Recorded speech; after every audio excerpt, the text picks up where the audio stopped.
Баршаңызға сәлем. Бұл видеода өте жұмсақ әрі дәмді ватрушки дайындаймыз. Видеоны соңына дейін көріңіздер.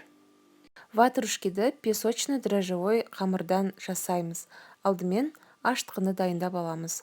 Жылы сүтке құрғақ аштығы мен қантты қосып араластырамыз. Содан соң бетін жауып 5-10 минутқа қойып қоямыз. Ендігі кезекте ұн мен майды қосып крошка жасаймыз. Май міндетті түрде бөлме температурасында болғаны дұрыс.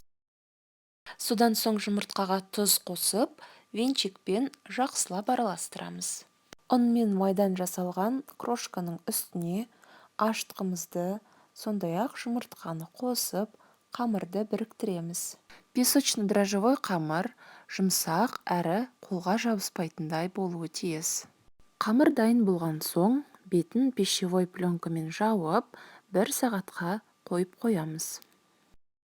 1 сағат өткен соң, дайын қамырды алып, бірнеше бөліктерге бөлеміз. Қамырды 70 граммнан 14 бөлікке бөліп, осылай дөңгелетіп қойдым.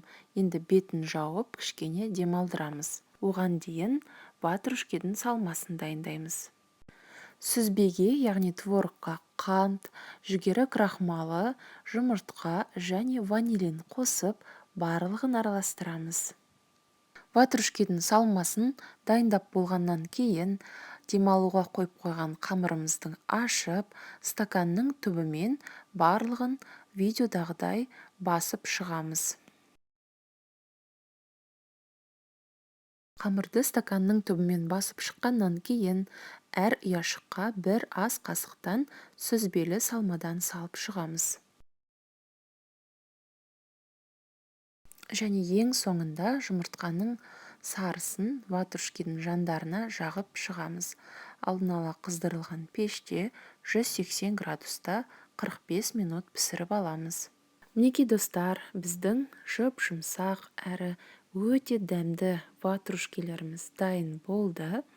Бетіне қант ұнтағын сеуіп, дастарханға ұсынсаңыздар болады.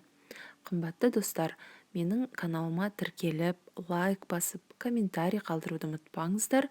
Сіздердің қолдауларыңыз мен үшін өте маңызды. Баршаңызға сәттілік тілеймін.